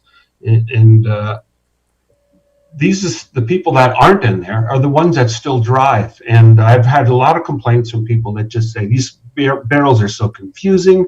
You know, you can tell when you drive up and there's an intimidated driver because they go slow. They're not sure how they're going to maneuver all this stuff. Westmount Road is a regional road that was designed to carry truck traffic. It's not designed to have 2 lanes. I think it's something we can look at in the future. There may be a way of having one lane closed off or creating an additional lane for bike traffic both ways. So I think those are the kinds of things we need to look at for that section. But as far as I'm concerned, I think there's lessons to be learned here, and I would ask members of council to support this. I think this is an important issue for the residents on the west side of Kitchener. I could say more, but I'm going to stop there. Thank you. Okay. Thank you, I'll Councillor. also ask for a recorded vote, Madam Chair, when the time comes. Okay, but so we will note that, but we're not there yet. So I would ask colleagues' indulgence. I have Jaworski, Galloway, and Verbanovich, but we also have one delegation that registered should this come up, and that's Daniel Brotherston. And he obviously has 3 minutes. And we've also had a request of a previous delegation. So I'm asking for the indulgence of council to allow David Trueman to speak for 3 minutes specifically on the Westmount branch. I know it's somewhat unusual when we've had him address already, but he was directed that he could only talk about Coronation. So unless I see somebody objecting, I'm going to allow both delegations to speak for 3 minutes, and I would welcome Daniel Brotherston. Thank you for your patience, and you have 3 minutes to speak to this motion. Good morning, Council. Thank you, Chair. I apologize. I usually have a little bit more time to prepare for presentations like this, and I am honestly a little bit frustrated to be here. I don't know why this motion is being considered. Some in this Council, including the mover and the seconder, decried the loss of democracy and the lack of public consultation at the last meeting when this item was originally discussed. But now we are making an unadvertised motion to try to cancel the temporary bike lane project with 0 public input. What is being discussed today is a temporary project. Its duration is only a few months. Why is this even being considered? Why is it so intolerable to have this continue for a few months? I have used these lanes extensively. They are a remarkable improvement to cycling in the region, and I have ridden the Westmount bike lane specifically, many morning rush hours, and even I am surprised by how little congestion I have seen. I have a great deal more I would like to say, but I only have 3 minutes as a result of my last minute sign up. So all I will say is I believe the temporary project should be allowed to run to its expected end date. Thank you. Thank you, Mr. Brotherston. I'd ask council members to please take their hands down unless they have a question of the delegation again. Okay. Thank you. And the next delegation is Mr. Trueman. Welcome back. You have 3 minutes. Thank you, and thank you for your indulgence for the chair and council. I'll make this short and sweet. There is absolutely no objective evidence that there are problems on Westmount. Yes, you can bring up many anecdotes, but I can counter your anecdotes with my anecdotes. So where does that get us? Staff has spoken that the peak traffic on Westmount is down 60%. I have been on Westmount virtually every day monitoring the situation, and there simply are not problems. So I really don't know why this is coming up. And I would like, on a positive note, I would like to say, since the question of going back to school has been raised, we are collaborating with a number of community groups to put together a program of plan and practice riding and walking to school, or rather walking and rolling to school. And it will be a very positive experience for parents and children to get help planning their trip, to alleviate the concerns. And of course, this is to address potential congestion issues around schools where safety concerns are very high with people avoiding buses, that they will actually congregate at schools and create tremendous safety problems for our children. So, we're out there doing positive things, and we want to take advantage of these temporary lanes to help both with the traffic calming influence on Westmount and to get people where they're going with active transportation. So I think that I've said enough. And thank you very much for your indulgence again. Thank you, Mr. Trueman. Councilor McGarry, do you have a question of the delegations? Go ahead. I do, and thanks, Madam Chair, through you to the delegation. David, you bring up a very important point. I know that the province and many municipalities are looking at really trying to make a robust, active, and safe route to school for school children in order to resolve certain things. One is lack of exercise in some schools. So cycling to school would add in some necessary exercise time, but it's also an important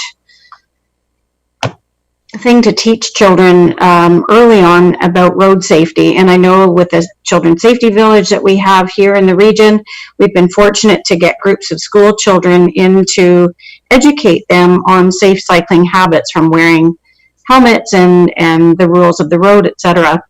The program that you're looking at bringing forward in the region, is it going to just be to residents in Kitchener, Waterloo, or are you thinking of taking sort of that education program to students and encouraging active transportation to school throughout the region?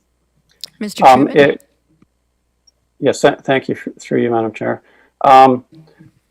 The intention is to cover all three communities. A lot of our plans are virtual, so they will apply equally by default. But we are trying to organize some parking lot sessions, to build confidence. And if we have parking lot sessions, we will be sure to have one in Cambridge. That's great. No further questions, but I'm very supportive of the work that you're doing. Thank you. And Mr. Trueman, at the risk of having chair intervention with privilege here, I just point out there are 7 area municipalities, not just 3 urban ones. So anything we can do to get kids together safely. I know that some rural kids are more often bused, but lots of parents drive them too. So if you could attend to the townships, that would be really appreciated as well. Yeah, all virtual elements will certainly be available, and that includes assistance with route planning. We will use our hive mind to get the best, safest, age-appropriate routes for parents to consider. Thank you very much. Thank you for your thoughtful intervention, and I see no further questions. So, colleagues, I'm going to go back to the list, and Councillor Jaworski, you're up next. Thank you. Through the chair, I certainly won't be supporting this. I've had the opportunity to both drive and cycle on Westmount in Waterloo and in Kitchener, and it's just a phenomenal experience being able to cycle that route safely and so quickly. On Friday, I was cycling Westmount around 9:30 a.m., and I was rather disappointed to see that we're actually doing construction on Westmount, resurfacing it, which is a good thing. But there's a police officer paid duty there supporting it. And at the stoplight, I happened to ask him how long was he there? And he was there from 7 a.m., so straight through the rush hours. And I asked how was the traffic with the temporary bike lanes and the construction. And he said, no problems, traffic cleared. So certainly had to help out sometimes, but it's just a phenomenal experience. And I think certainly with schools along there, we'll get to see how slower traffic helps them out. Thank you. Thank you, Councillor Jaworski. Councillor Galloway. Thank you, Madam Chair. I will also not be supporting the recommendation. I have not missed a day so far cycling on Westmount Road since the barrels have been put out there. And my observations are that there really is not a significant, there is some impact, obviously. I tell people, yes, there will be impact. You can't take a road from 4 to 2 lanes and not expect there to be some impact, but the impact is well within acceptable ranges. I've never seen a situation, and I've actually sat at Ottawa and Westmount, which is maybe one of the busiest intersections along that particular route, and never have I seen anyone not clear the intersection on the first signal. I traveled Westmount Road for 42 years to work, there and back every day. 14 years when I worked at Grand River Hospital and 28 years when I worked at the University of Waterloo. So I understand Westmount Road, I think, and yes, there are impacts, no question. But if we're going to move the needle on active transportation, like some people supposedly say that we need to do, we are going to have some impacts. It's just impossible to please everybody all the time. And if we're going to do this, we're going to have to accept some impacts. But when those impacts are within the acceptable range or level of service, then are the impacts, so if we've gone from level B to level C at a particular intersection and level C is acceptable, like, what is the problem? In all due respect to Councillor Rentz, I think he made some arguments that supports the lanes because it has calmed the traffic. Yes. And the only comments I've received so far, and not everybody identified in their emails where they lived, so I grant you that. But for those people who actually live on Westmount Road, the only comments I have had so far have been positive because it has calmed the traffic. It has taken a 4-lane superhighway down to a much more manageable and safe 2-lane road. And indeed, we are doing this in part for COVID, of course, to provide some extra space. So there's that objective. And there is the objective to look at how this road could function in the future. And we need the data to inform our engineers and inform council on what we could possibly do with this particular corridor. It may be that we can't do anything. It may be that we can do something. And what is that something? And Councillor Rentz did mention the 3-lane cross-section as a potential option. And this is going to give us data on whether or not that's a realistic option, because I know staff are giving that when we deferred the Herb to Glasgow section for reconstruction this past year, that is one of the options they want to take a serious look at. And the data that we are now collecting is going to greatly inform staff and indeed council on that particular option. It may work, it may not. I don't want to prejudge that. But this particular project, in addition to the COVID objectives, is going to give us data on whether or not we can put in active transportation infrastructure, whether or not it's segregated, separated, off-road, on-road, paint, which of course a lot of people don't like. It's going to give us that information, and we have reconstruction of part of this road imminently coming along. We've deferred it, but we deferred it actually almost for this particular purpose. So I think it's working relatively well. Yes, there are people who obviously more car-centric people who don't want to share the road. I'm discouraged by the number of people who think cyclists don't pay for roads. It's incredible to me that there's anybody in this community that thinks there should be a license fee for cyclists so they can help pay for the roads, as if their property taxes are somehow different than a driver, or that they think the vehicle license fees they pay to the province somehow or another finds their way into local roads, or that provincial fuel tax finds their way into provincial roads. But in any event, almost, I think somebody said 85% of cyclists own cars too. So what's the point? So I get very frustrated with people who think that cyclists are freeloading on vehicle drivers somehow or another, and somehow or another don't require the same level of safe passage as cars get. I don't quite understand that either, and it concerns me that some members of council are not equally concerned about that.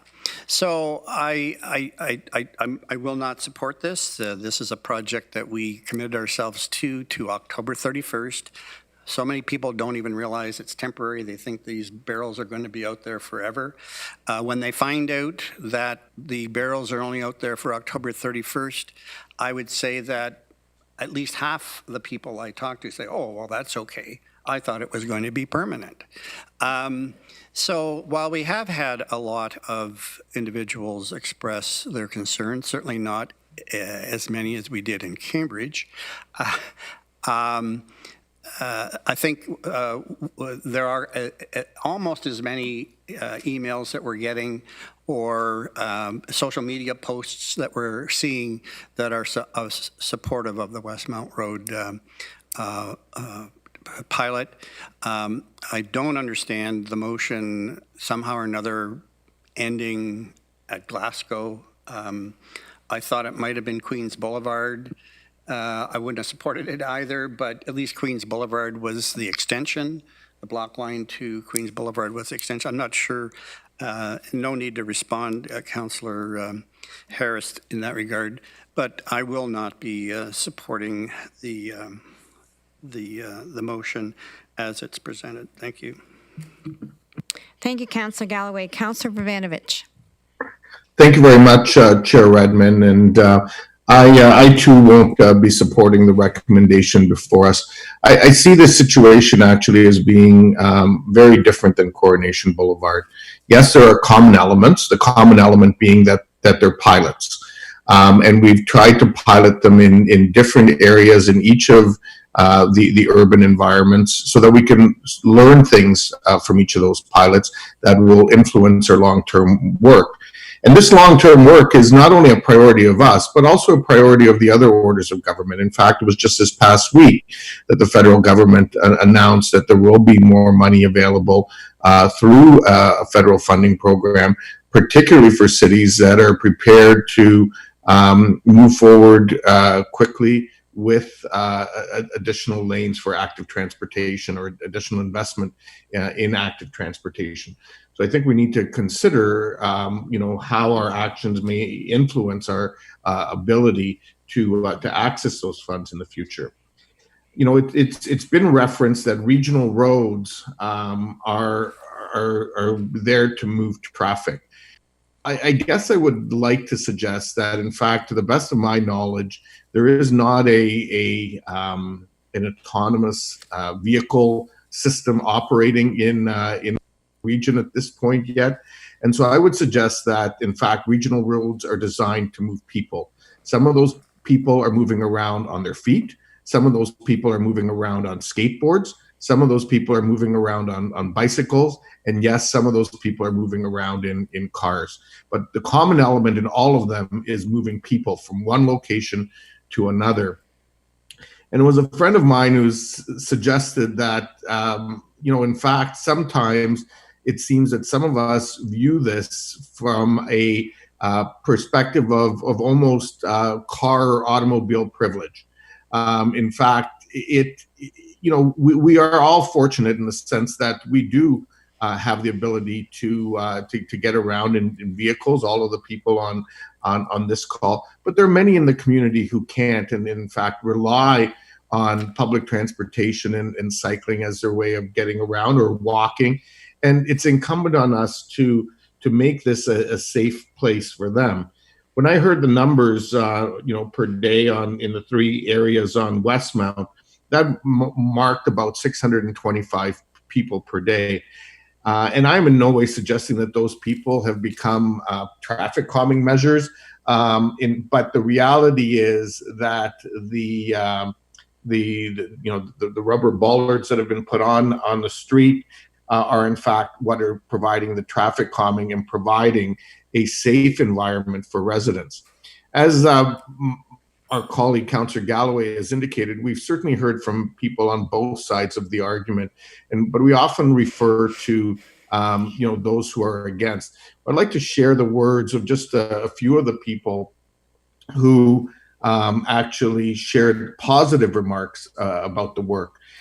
Just writing to thank you and all members of Regional Council for voting for the temporary bike lanes. Thank you for providing cyclists with a safe means of traveling north-south in the cities on Westmount, as well as providing safe access for cyclists into Uptown Waterloo from the east and west. Another person, I'm emailing you to express my thanks and appreciation for being bold enough to try this initiative, and having lived in the Westmount area now over 20 years, it's been a very long time since I have felt safe riding along this road. And a final one, I'm writing to affirm my support for the temporary bike lanes the region of Waterloo has installed. I live near Herb Street in Uptown and see numerous cyclists using its lanes every day. The lanes make it much easier for my husband to bike around Waterloo, which is invaluable because we don't have a car.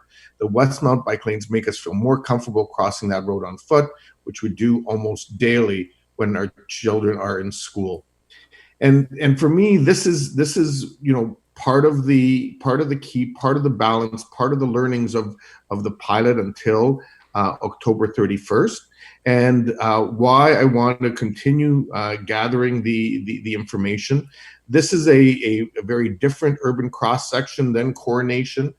We heard about the concerns and how those concerns tainted the views around the Coronation project with regards to the hospital, even though EMS has said they're unfounded. But even from an urban cross-section, it's a very different stretch of road. We can't lose sight of the fact that the reason we put all of this in partially was, yes, to pilot, but also to make more space for people from a COVID-19 perspective to get it around. On Coronation, the boulevards are bigger. There's a huge center median through Coronation Park that if people wanted to walk along that, they certainly wouldn't have been prevented from doing that.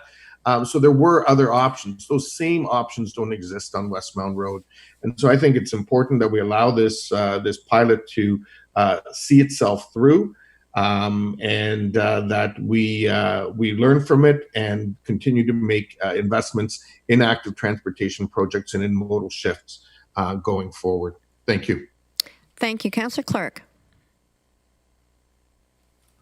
Thank you, Chair. Although I supported Councillor McGarry's motion, I won't be supporting this one. I think although the motions themselves look similar, the situations are very different. I won't go into all the reasons why, because I think that Councillors Galloway and Vrbanovich have already expressed that, and we've had a few midnight meetings this summer, and I don't want to create another one. But I do want to add just one comment. I live there because my street is now closed at one end due to the city's construction. Westmount is my only egress, so I do also travel it several times a day. I haven't noticed the concerns that have been expressed, but one thing I have noticed is that the pylons, the barrels, have been realigned somewhat, and I understand that that was really in response to neighbors' concerns about getting into and out of their driveways and some of the businesses' parking lots and stuff. When they first came up, they seemed to be rather evenly spaced, and now they're quite noticeably spaced in a way that makes those access points more clear. And I think that that's made it much more easy for drivers to be able to understand where they need to be and how they need to get there. That's it. Thank you, Councillor Clerk. Councillor Erb. Thank you, Madam Chair. I too will not be supporting this this motion. I have intentionally biked on Westmount between 8 and 9 in the morning for weeks since this pilot project started, as well as driven it, and I have not seen any adverse effects to traffic patterns that it impacted. I must admit that prior to the pilot project, I biked on the sidewalk on Westmount when I was using that area because I shouldn't have. And this now gives me some safety because I do cycle a fair amount, and this gives me some safety on Westmount. I'm part of the steering committee that's looking at the reconstruction of Westmount between Glasgow and Erb, and so I'm anxious for this pilot project to provide more information for that, that we can maybe make an informed decision on how that road might be constructed. And I must say, I am disappointed that we had no notice of this happening. When it first came to committee months ago, that was part of the objection, and we deferred it for 2 weeks, and we got considerable feedback. I think there was over 2,000 people that were in favor of this that had responded, and today we're disenfranchising them to have any say in this. So I will not be supporting it at all. Thank you. Councillor McGarry.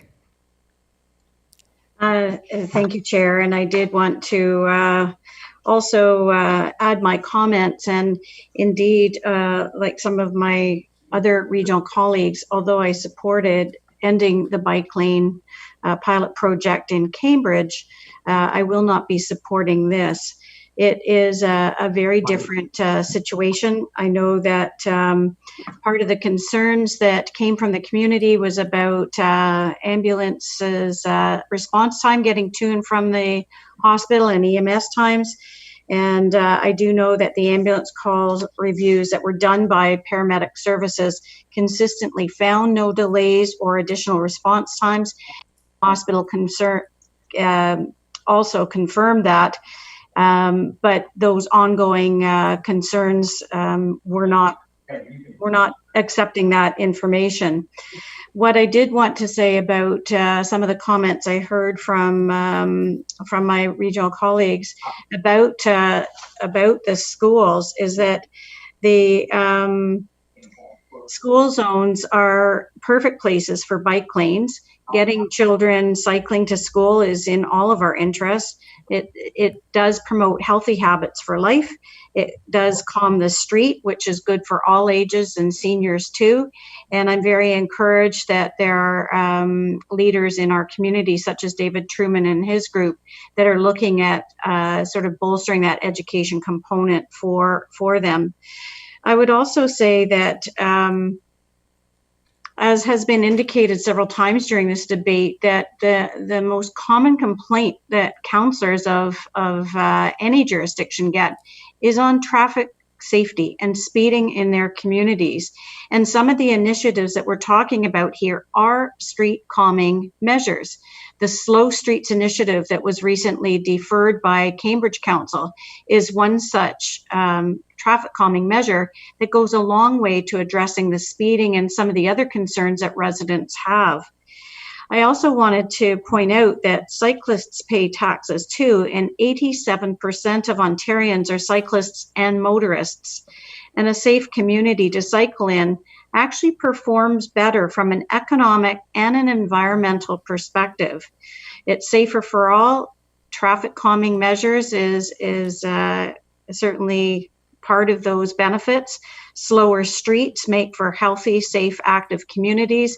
And we do know the statistics that the slower a vehicle hits a vulnerable road user, the fewer injuries that result.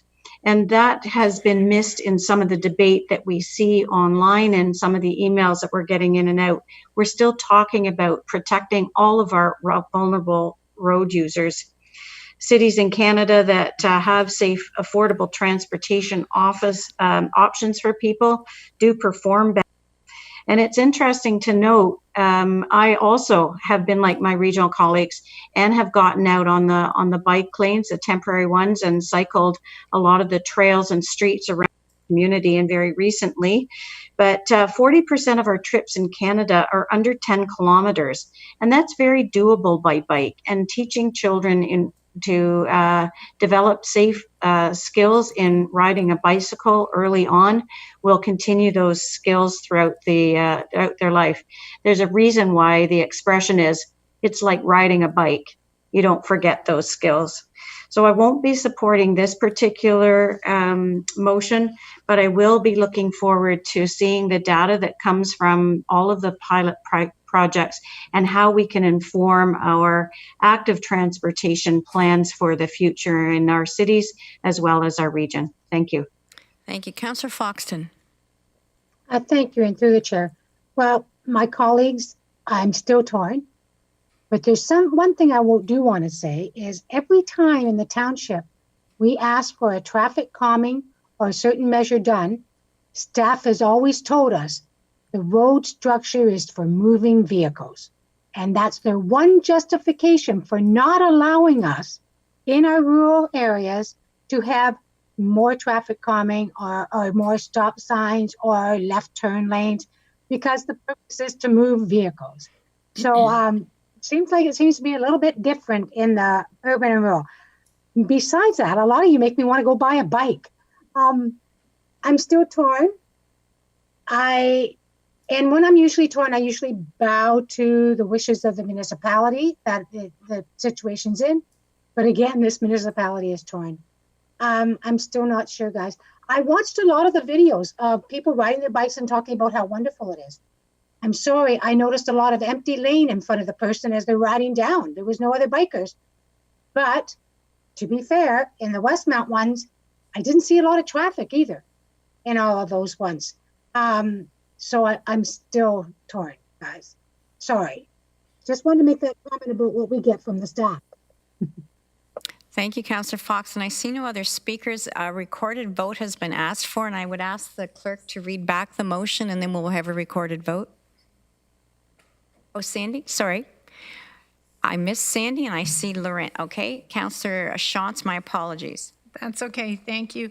I'm not going to support this motion either for many of the reasons that have already been articulated. But one thing that that hasn't been said that sort of factors into my decision here is there's 2.5 months left on the pilot, and if I look at the routes for automobiles moving from north to south or south to north, there are other options that I think weren't as readily available in the Cambridge situation. And so, I look at Fisher-Hallman, which is sort of the route that I would take rather than Westmount. Fisher-Hallman's set up with primarily backlotted houses, and as Councillor Laurent said, Westmount obviously was a residential road at one time. So there are other options for cars to move through there, and it is only for 2.5 months. So I think for those two reasons, plus the other ones that have been articulated, I am not going to support this motion at this time. Thank you, Councillor Shantz. Councillor Rentz and then Councillor Harris. Councillor Rentz? Yeah, thank you, Madam Chair. And to Councillor Shantz's point, Fisher Holman is closed at Blockline. So can you turn up his volume? Can you hear? Wouldn't be coming through there. It's not in fact, we're detouring people over on Trustler Road. Maybe this seems too personal, but I'm just doing my job. I mean, I don't know what you've heard. I mean, I followed all of the emails that and all of the stuff that went on down in Cambridge, and there was a lot of angry people. Maybe my mistake is all the emails I received I shouldn't have been sharing with everybody else. I'm not sure, but I can tell you there are a lot of people that are really pissed off about this and the way it was conducted. And you know, I'd like to leave it at that. I've lived here for 20 years, and I've experienced 20 years of school starting up on Westmount Road, and it's terrible. I don't want to say I told you so, but we talked earlier about one accident is too many, right? One person being injured is too many. So what happens if somebody gets injured in a couple of weeks? Are we going to revisit it again? It doesn't sound like we're going to. So I appreciate other members that of regional council that live everywhere else except where I live, and being able to have the ability to say what's in my neighborhood, in my area of town. And it's hopefully at some point I'll be able to return the favor. Thank you. Thank you. Councillor Harris. Yeah, thank you. And I won't linger this on any further. I just feel that, I heard council's comments on the original motion with regards to Cambridge, and they articulated why they would be able to support that motion. This motion is of absolute no difference other than the road name. Regardless of the arguments initially, I didn't even hear many about the hospital and the location of the hospital having an impact, frankly, on council's decision to end the pilot. And so, I don't know if I'm in two separate meetings here or what, but I just can't fathom, council suggesting that they're in favor of the first. So what's good for Cambridge is now no longer good for Kitchener. I really am frustrated that we're not listening to the people on the ground, the grassroots people that live in and amongst these communities that are asking us to please halt this particular pilot.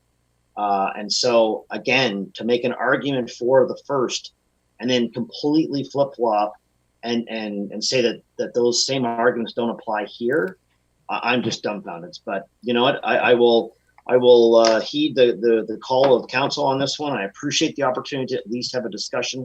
I apologize to the community for its late coming on. I wouldn't have wanted this in the first place. It was only brought on by obviously the Cambridge motion brought forward the last night or this morning over the weekend, and we'll just leave it at that. Thanks again. Thank you, Councillor Harris. Again, I see nobody in the chamber and nobody on the council, so I'm going to ask the clerk to read the motion, and then we will have a recorded vote. So the motion is that the Council of the Regional Municipality of Waterloo directs staff to end the pilot project of the temporary dedicated bike lanes on Westmount Road from Blockline Road to Glasgow Street, Kitchener. Councillor Armstrong. Nay. Councillor Clerk. No. Councillor Erb. No. Councillor Foxton. No. Councillor Galloway. Councillor Harris. Yes. Councillor Jaworski. No. Councillor Jowett. Yes. Councillor Kiefer. Yes. Councillor Lawrence. Yes. Councillor McGarry. No. Councillor Shantz. Councillor Verbanovic. No. And Chair Redman. No. So that is 4 in favor and 10 opposed. And at the conclusion of this, I guess I would, and I'm not expecting staff to answer right now, but I do know that we are keeping track of interventions on the Engage platform. We're also looking at social media, so I would hope that when a report comes back, we are looking at a bit of a longer period of time that looks at the uptake by cyclists, the uptake of car traffic, as well as diversion onto side streets, which I know is something that Councillor Rentz referred to, so that people find traffic patterns maybe to avoid areas, and that may be because of road construction, it may be because of temporary cycling lanes, but I would ask that all of that come back to Council. Councillor Brvanovic? Thanks, Chair Redman. And I imagine this is already happening, but with the reopening of school in areas, I would just ask if it isn't already happening, that our regional traffic folks dialogue with our municipal traffic folks to look at places for drop-offs. I mean, most of these schools already have systems in place, but this may be a different school year because of busing and so on, and so people can just start having those proactive conversations. So you're just asking that direction to staff, correct? Yes, correct. Okay, thank you. Thank you. I will now entertain a motion for the Committee of the Whole to rise and Council to resume. This is moved by Councillor Harris, seconded by Councillor Foxton. I would ask everyone to use the yes and no buttons, and if you're in the chamber, if you could raise your hand if you are in favor of this motion.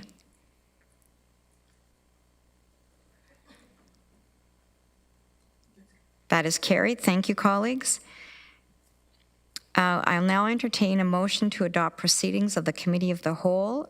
This is moved by Councillor Brvanovic and seconded by Councillor Shantz.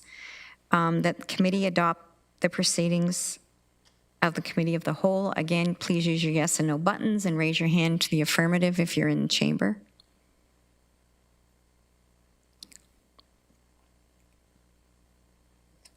That is carried. Now, a motion to enact the bylaws first, second, and third readings. This is moved by Councillor Rentz and seconded by Councillor Jowett. A, the bylaw to amend bylaw 00-031 is amended, being the region's bylaw governing procedures of council and committees. And B, a bylaw to confirm the actions of council August 11th. Again, moved by Councillor Rentz, seconded by Councillor Jowett. All those in favor, please signify with hands in the chamber and your buttons on virtual. That is carried. We now have the most important motion, a motion to adjourn, and this is moved by Councillor Foxton, seconded by Councillor Erb. Please use your buttons and raise your hand to the affirmative if you're in favor. That is carried. Thank you, colleagues. We will have a slight break while we sanitize and put Councillor Galloway back in the chair.